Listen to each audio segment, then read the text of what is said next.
set up a linear program.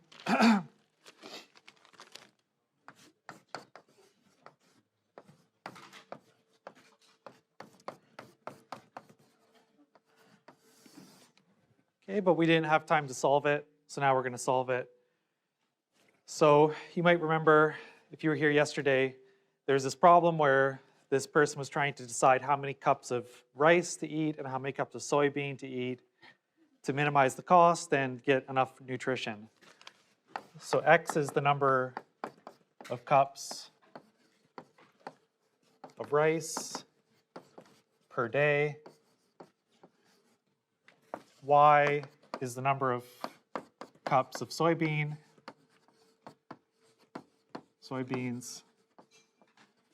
per day.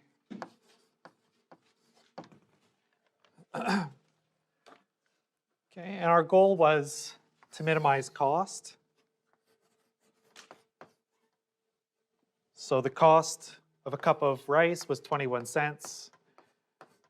Soybeans were 14 cents. So we wanted to minimize this cost function. Okay, but then we had to satisfy some conditions.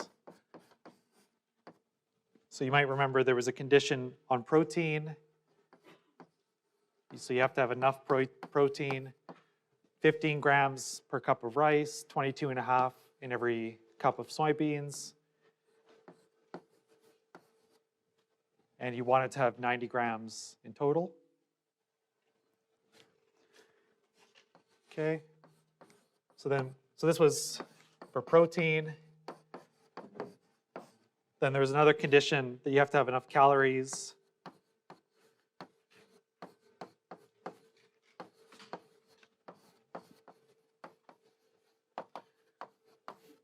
And then there was a third condition for riboflavin. So 1/9 times x plus 1/3 times y is at least 1.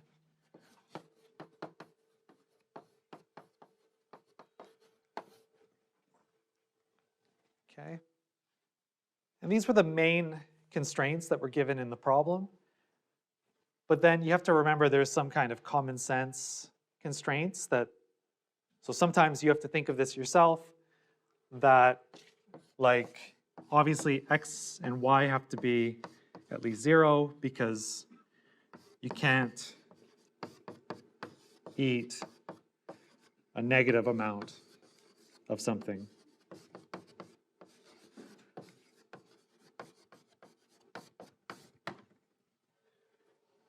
Okay. So yeah, this was a word problem, and then we boiled it down to these, minimizing this cost function subject to these 5 constraints. Okay. So now we're going to actually solve this.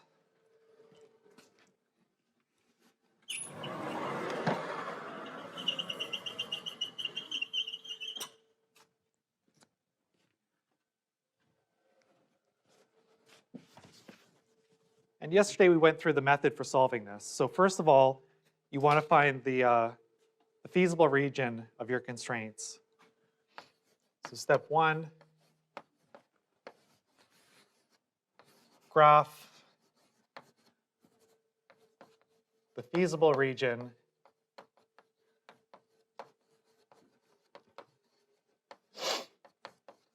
of the constraints.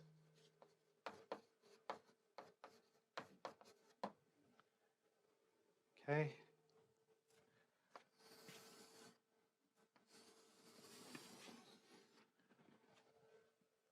So here's my XY axis. Notice that, I mean, normally maybe if you were graphing something, you might kind of put the origin in the middle or something, which is fine, but just to give us a bit more room, I'm going to do it like this. And you can, if you think about it, this is okay, right? Because x is at least 0 and y is at least 0. So there's nothing interesting over here, right? We're focusing on x at least 0 and y at least 0. So the most important part of the graph is like this quadrant, right?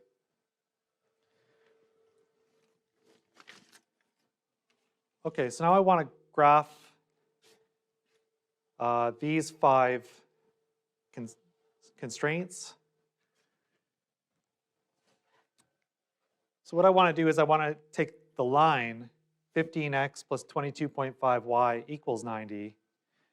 I want to draw that line and then shade kind of one half or the other half. So starting with our first line, so here if I set this equal to 90, right?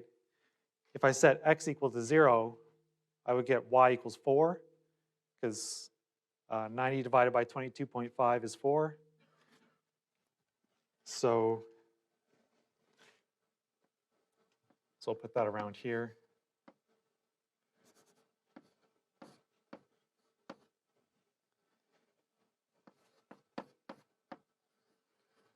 Okay, so that's one point on my line. If I put x as 0, I get y as 4. If I put y as 0, I get x as 6.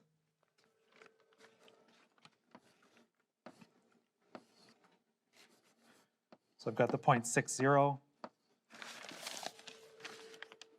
Okay, and once I've defined, if I've picked 2 points on a line, the line is just what I get by matching them up, right, and going off to infinity. So this is the line 15x plus 22.5 y equals 90. Okay. Now, suppose this was my only constraint. If this is my only constraint, which side of the line would I shade, above or below? So maybe put your thumbs up if you think it's above, and down if you think it's below.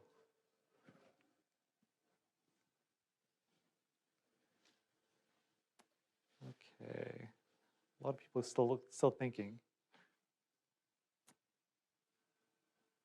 So in this case, it's going to be above, okay? Because, right, so if I plug in a point that's, let's say I plug in 0, 0 into my constraint, right? 0, 0 is below the line. If I put 0 here, I get 0. 15 times 0 is 0. 22.5 times 0 is 0. This inequality would turn into 0 is at least as large as 90, which is false.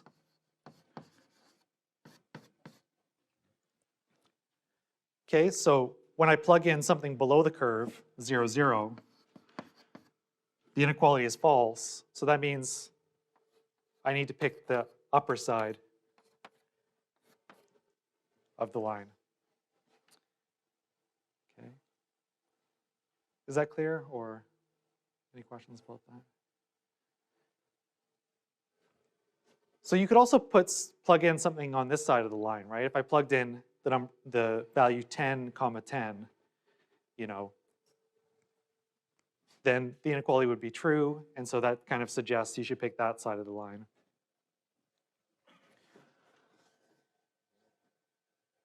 Okay, so let's do our next line. 810x plus 270y equals 1620. If I put x equals 0, here I get y equals 6.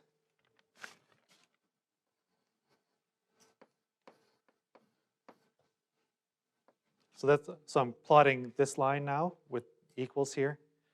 If I put y equals 0, I get x equals 2. So that's somewhere around here. Okay.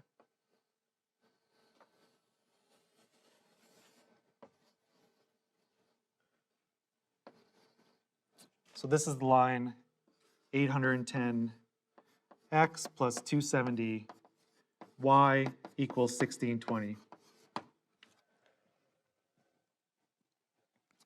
Okay. Okay. Thumbs up, thumbs down. Do I shade like above, like to the right, above this line, or below the line? Okay. Yeah, this is quite similar to the last one, right? If I plug in zeros everywhere, I get something that's false. Therefore, I should not shade the part that has 0, 0. I should shade the other part, which is above the line. So here we're shading above the line again. Okay, now I'm going to plot this one. If I put x equals 0, I get y equals 3.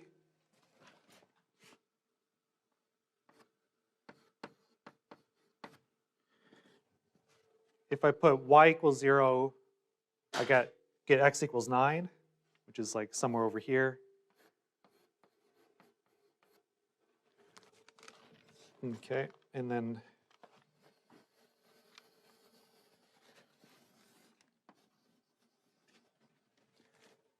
okay. And again, you can probably see that we're going to shade above the line, right? Because we want our riboflavin to be at least something. So yeah, you plug in 0, 0, it's false. Okay, and then don't forget these last constraints. So y has to be at least 0, and x has to be at least 0. Okay, so now we get this kind of messy looking drawing with all these arrows everywhere. But yeah, if you kind of think of it, if you think about it, now we have to shade the points that satisfy all the criteria, all of the constraints, which is like the stuff above this, and above this, and above that, and above that. So it's like all the stuff over here.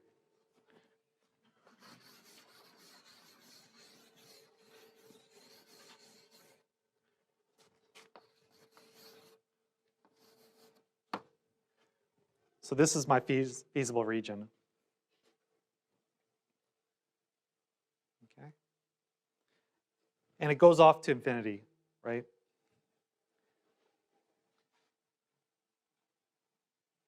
Any questions about this so far?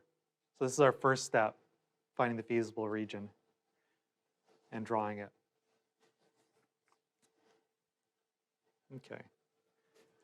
By the way, I forgot to write this down, but this is the line 1 over 9 x plus 1 over 3 y equals 1. Right?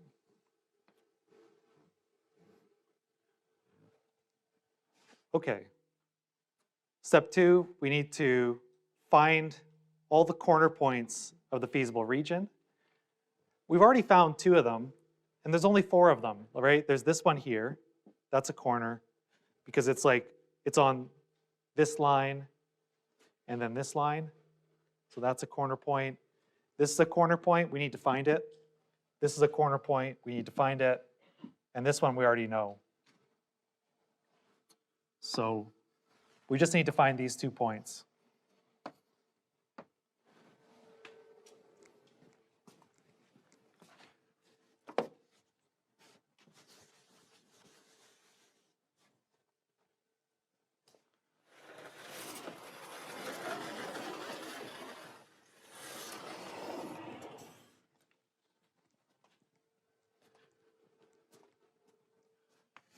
So step 2, find the corner points.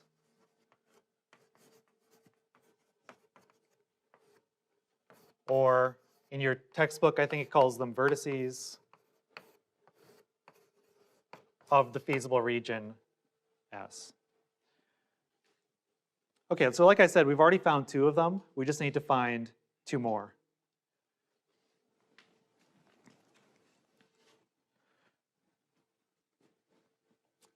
So the nice thing is we can use what we learned about systems of equations, right?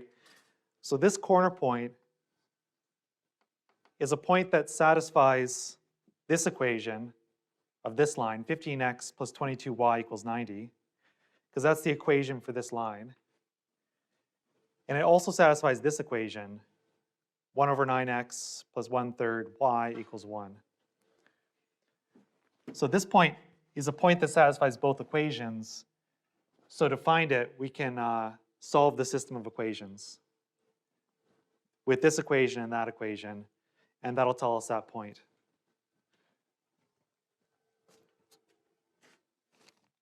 So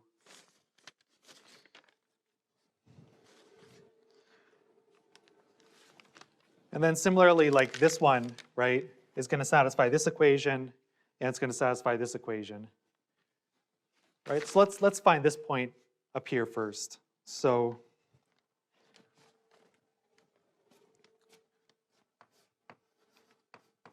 to find that, we solve the system of equations 15x plus 22.5y equals 90, and 810x plus 270y equals 1620. Okay. Lots of ways to solve systems of equations, but in this course, the most basic way was just using Gauss-Jordan elimination. So we just throw this in a matrix.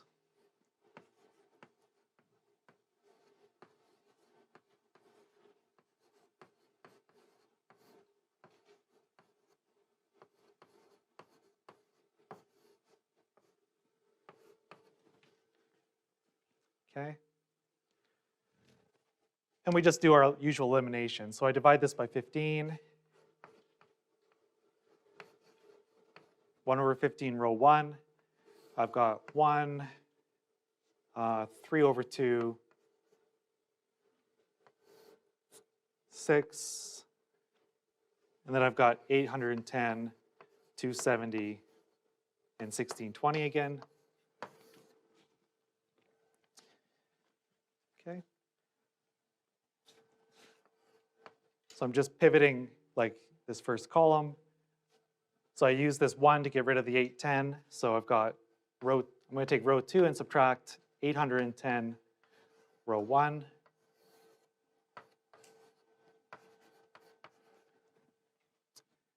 Okay, this one ends up being negative 945.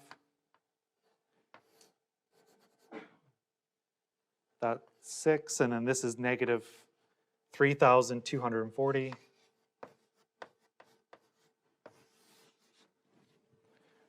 Okay. Now I just try to get this to be a 1. I divide by negative 945.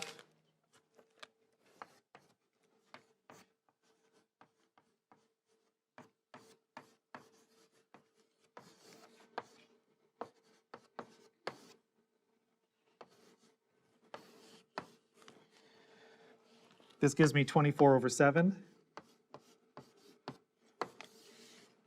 Okay, if you don't believe me, you can put it in your calculator. Should work out.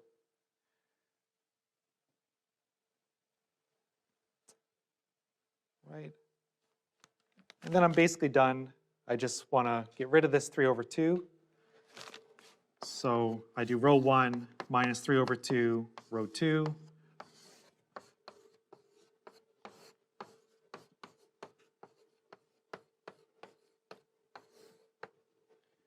Okay, and I get this.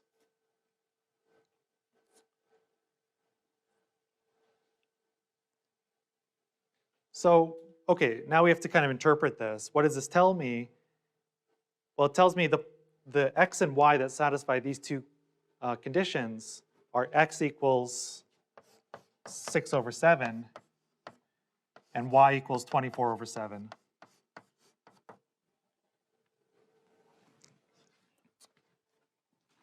Going back to our picture, that tells us that this point here is the point 6 over 7, 24 over 7.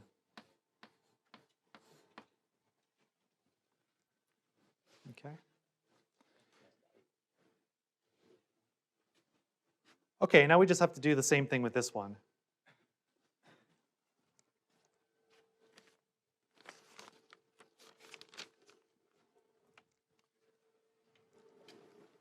So this point is on the line, this line 15x plus 22.5y equals 90, and it's on the line 1 over 9x plus 1 over 3y equals 1. So it's still the same first equation.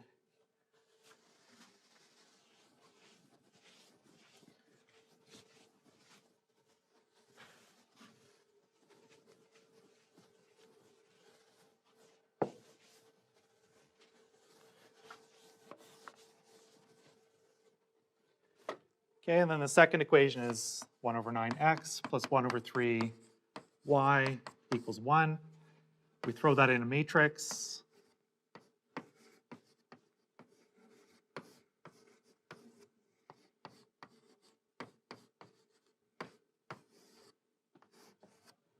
Okay, we do all of our reducing.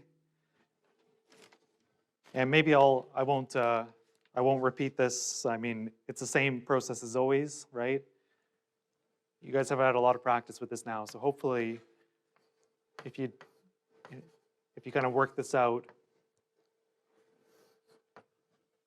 you get this. So x is 3, and then y is 2. Okay, and that tells me the coordinates of this corner point here. It's 3, 2. Okay.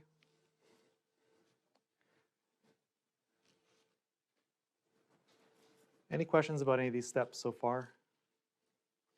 It's kind of a lot of steps here, right? Yeah.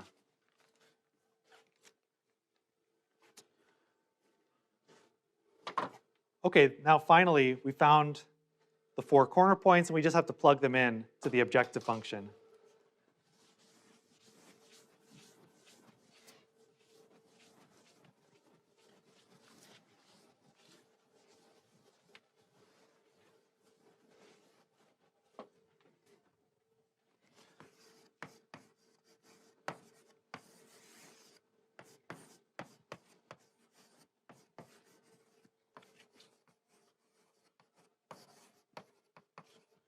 So finally, we just plug the corner points into the objective function.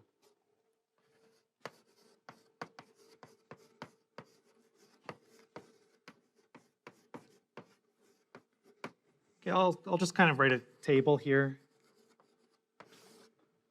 for each corner point and each, and then what's the objective function.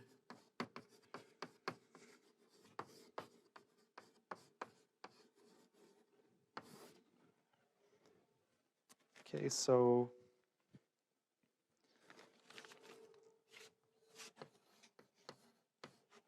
right, so I'll start up here with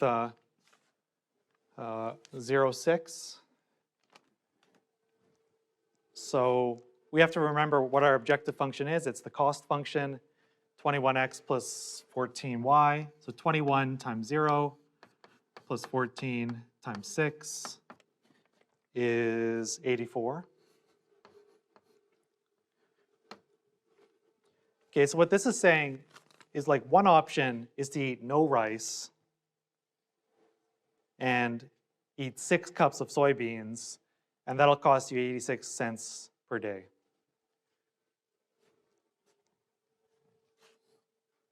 Then I've got this other corner point, 9, 0, down in the right corner.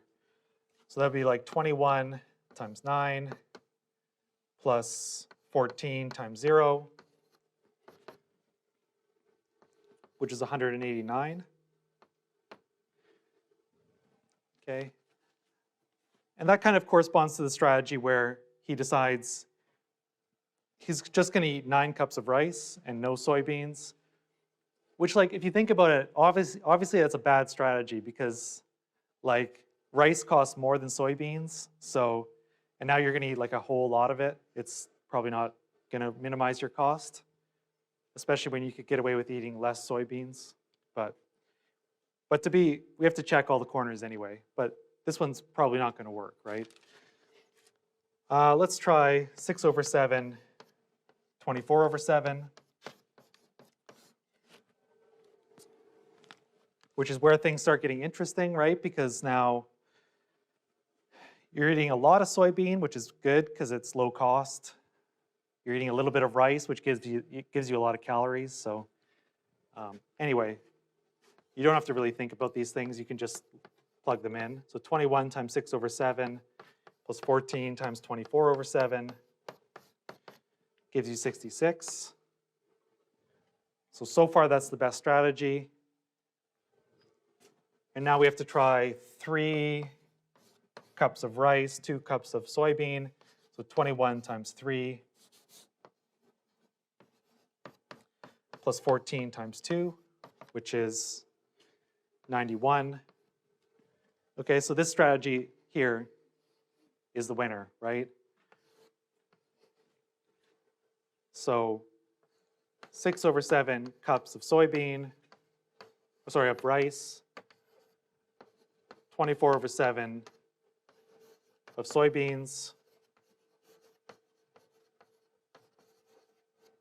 per day is the best.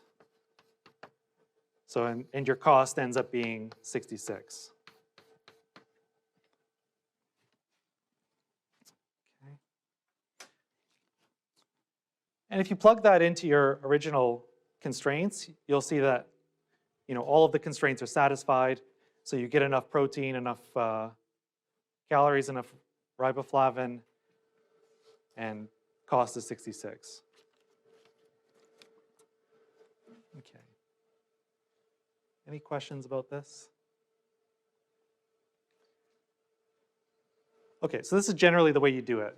Graph the thing, find the corners, plug them in, and that's the end of it.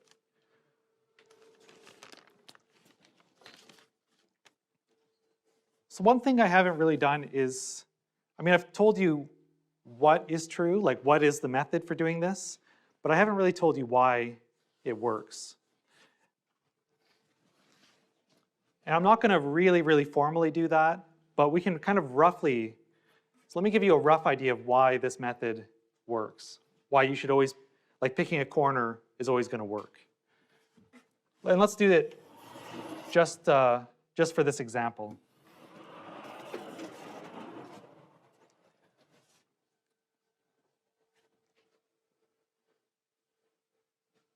Okay, so what I'm going to do, I'm going to plot a line on this picture that corresponds to cost being equal to 70. Okay, we know the best cost possible is 66, right? But let's just see what happens if I plot a line corresponding to cost equals 70. So what it means for the cost to be 70 is 21x plus 14y would be 70. If x is 0, 14y. If x is 0, y would be 5. So that would be here.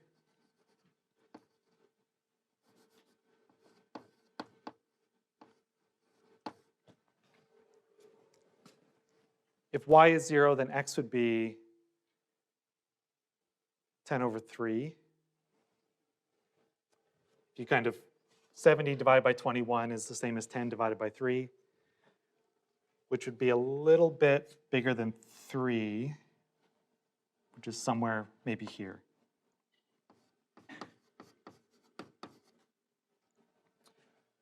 Okay.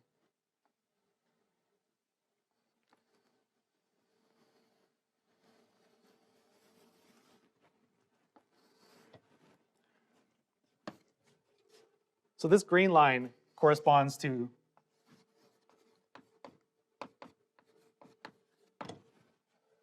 basically strategies for this guy, like how much rice and how much soybean they would eat for the cost to be equal to 70. And you can see that this line goes right through the feasible region. So anything in this green segment here, but inside the feasible region, gives you a strategy for this person to, to buy a certain amount of rice and a certain amount of soybean to get their cost to equal 70 cents per day. So there's a whole range of different possibilities here.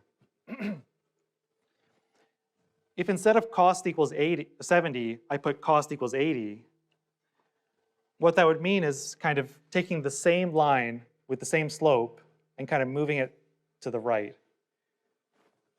Because if I put cost equals 80, if I put y equals 0, the x value is going to be a little bit larger than it was before.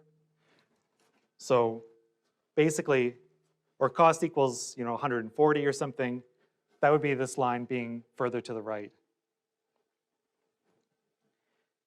If I reduce my cost, if I put cost equals 66, for example, that's like moving this line to the left, but the same slope.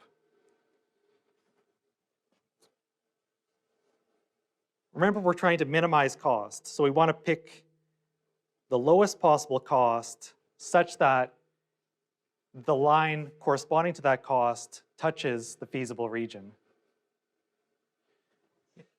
In other words, we kind of want to take this line and move it as left as we can so that it still touches the feasible region. But then you can kind of see from that picture, if I take this line, I shift it to the left with the same slope, the last time it touches the feasible region is going to be at that point. And if I move it further to the left, it will not touch the feasible region. It'll go right past it, okay? So in some sense, if you could kind of plot a bunch of lines of equal cost. So this is all the points that have cost 70 are on this line. You kind of plot these lines of equal cost, and you want the lowest cost that still touches the feasible region. And so it's kind of natural then, if you think about it, that's going to be achieved at a corner, right? If I have some kind of region in space, I've got a line, and I want to shift it as far as I can so that it still touches the region. The last time it touches is going to be at a nice corner like that. Okay, so that's a bit of an intuitive reason why you always want to check the corners. But if you don't get that, that's okay, because that's not really, we don't really need to know why this works, but just that it works. Any questions about that? Sorry, that was a bit rambly, but yeah.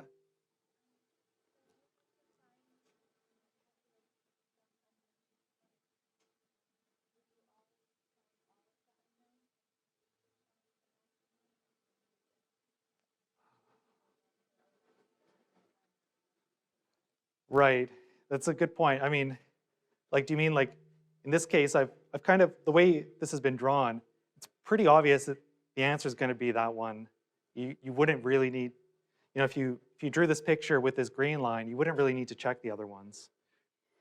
However, for the sake of this course, you're always going to be expected to check all the corner points. But you're right that you can sometimes rule some of them out if you're clever enough and realize you don't need to check them, but you should check them all for this course. Any other questions?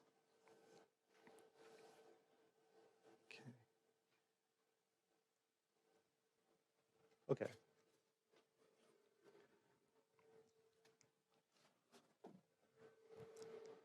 So let me write down another word problem. We'll set it up again, and then next time we'll solve it.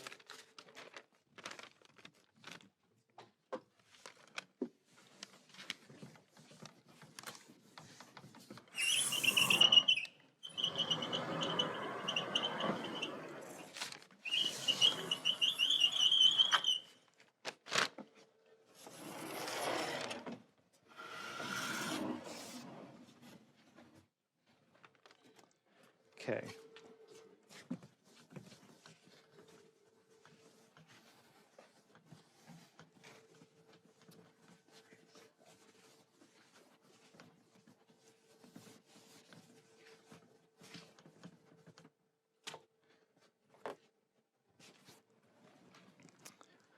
Okay, so this is about investing money. So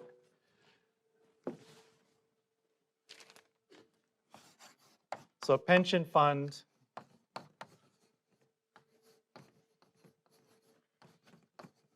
has $30 million to invest.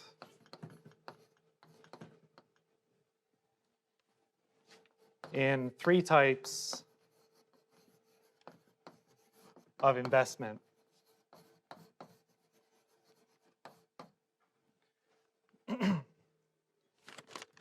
So the first one is treasury notes.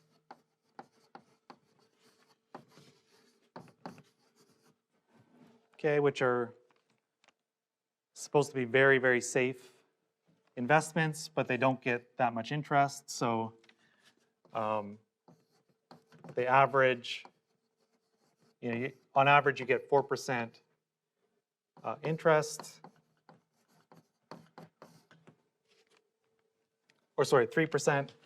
Sorry.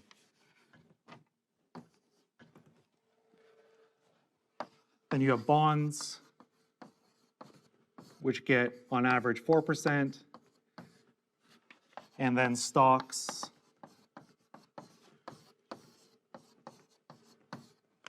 which get on average 6%, let's say. However, so the thing about, okay, obviously if you were just trying to maximize your money, you just pick the highest percent, right? And then you just put all the money there. But the thing is, with a pension fund, this is like people's retirement money. Stocks are quite risky. So on average, they get about 6% maybe, but you can also lose all the money if they crash. So maybe this pension fund might have some rules which say that, which kind of force them to put some money into bonds and treasury notes and things like that. So here are the rules. So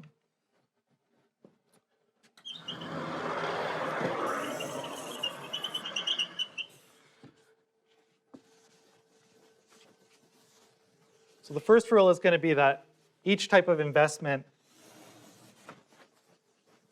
they must spend at least 3 million on each type.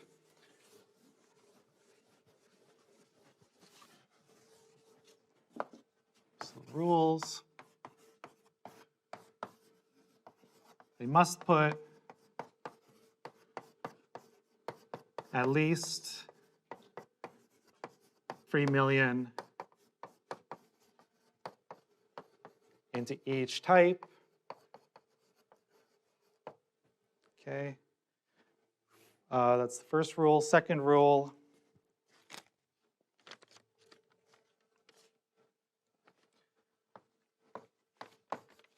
the amount in bonds cannot be more than double the amount in treasury notes.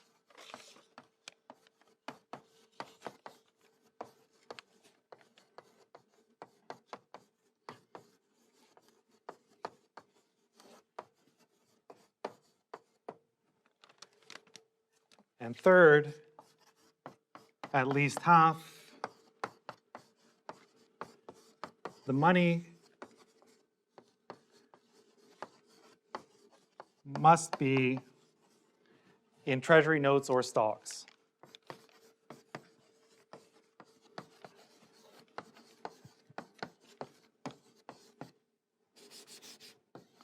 Or sorry, or bonds, not stocks.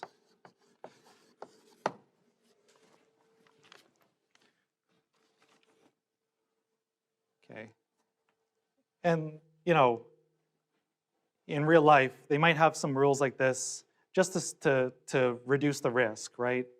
Because if you put it in treasury notes and bonds, if you have to put at least half the money there, those are very low risk and things like that, right?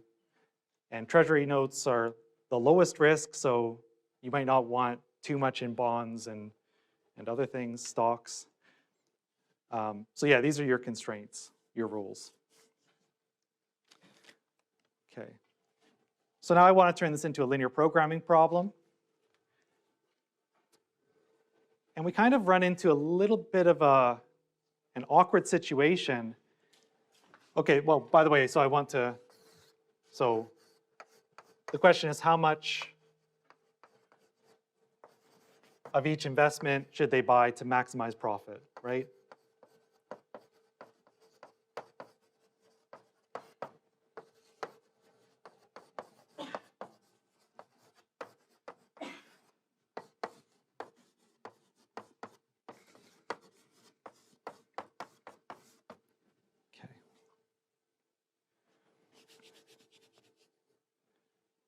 Okay. So, okay, we want to turn this into a linear program. We want to solve it. When we go to solve it, the first step is going to be to plot it, right? But now we kind of run into a little bit of an issue because it kind of seems like we have three unknowns, right? We have the amount in treasury notes, we could call that X. The amount in bonds, we could call that Y. And the amount in stocks, which is like Z. But here's the thing, if we're gonna plot this, that's gonna be a nightmare because like, we're gonna have to plot in 3 dimensions, right? Okay, it's not a nightmare. You can kind of draw 3-dimensional pictures, but it's really hard, right? So we don't wanna draw this in 3 dimensions. So we kind of need to, eliminate one of the variables.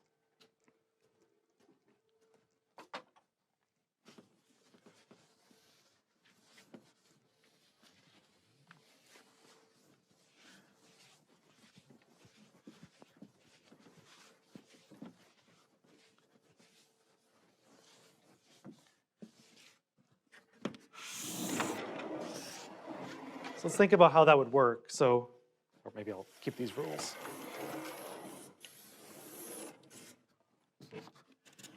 So let's say X is the amount in treasury notes.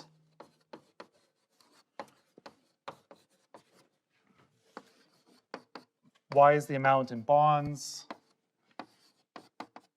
Z is the amount in stocks. Okay. And like I said, I don't want to have 3 variables, but it seems like I've got 3 unknowns. Can anyone see a good way to get rid of one of them? By making a reasonable assumption? Yeah?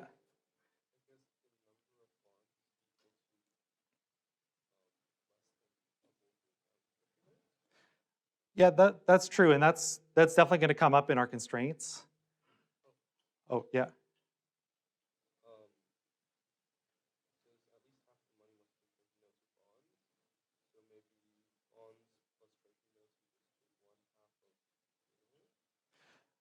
Well, that is probably what's, at the end of the day, actually, that is what's going to happen. But, well, that's again going to be one of our constraints. It's going to be like, this is going to be a constraint, X plus Y is at most like half the money, which is 15 million. But in terms of getting rid of, like, let's say we want to get rid of Z. I guess what I'm kind of looking, yeah?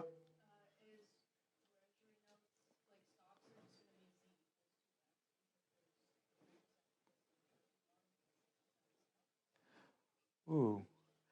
Well, so this is not the amount I'm going to make from stocks, but it's the amount that I'm putting in, that I'm investing in stocks. But,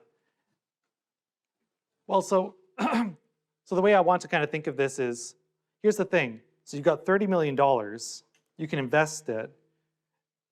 Like every option is going to make you some money, right? So you, like it wouldn't make any sense to like say, okay, I'm going to take 2 million of that and just not put it anywhere, right? If you had 2 million left over, you would just invest it in something, right? So basically you're investing all the money. Like if you wanted to maximize your profit, you should invest everything somewhere. So I can say that Z is 30, if we're doing it in millions. So 30 million minus X minus Y, because you should invest all the money, right?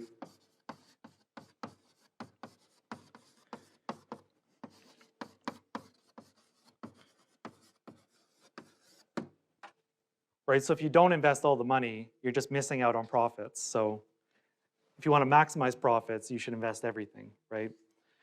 So that kind of gets rid of Z, because Z is just 30 minus X minus Y. Yeah?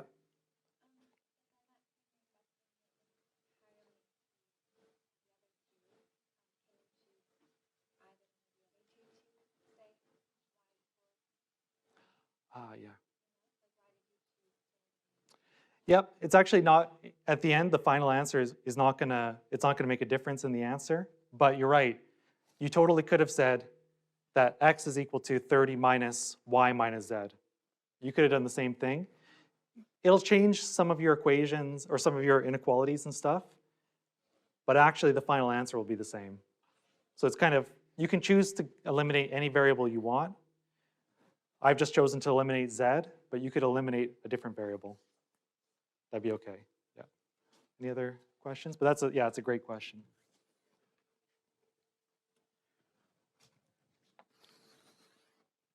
Okay, so given this, let's try to write down the linear program. So we want to maximize profit, which is 0.03x, right, plus 0.04y, plus 0.06z, but z is just 30 minus x minus y. Right, so we've got everything in terms of x and y.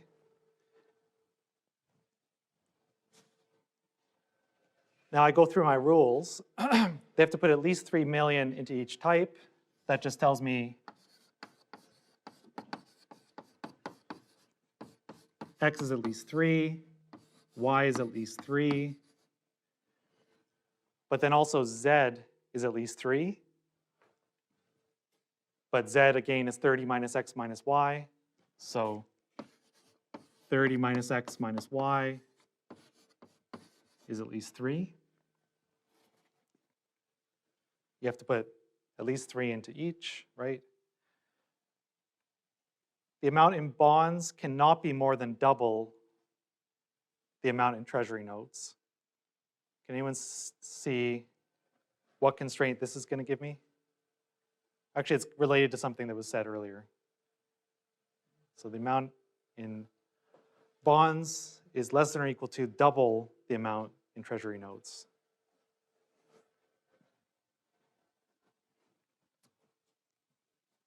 Well, so it's y is at most 2x, right? The amount in bonds cannot be more than double, so it's less than or equal to double the amount in treasury notes.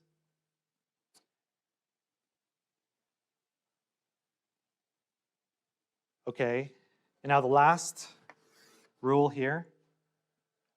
Okay, anyone have an idea about how you can express this one?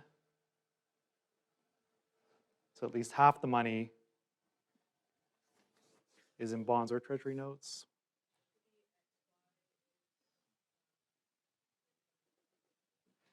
Yeah, but not x times y, but x plus y. I assume, yeah, I think that's what you probably meant. So yeah, x plus y is at least 15. Right? At least 15 million bucks are in x and y, right? Okay, and if you wanted to solve this, you would then go through all the steps we did before, graph it, find the corners, plug in the corners, and we'll do that next time.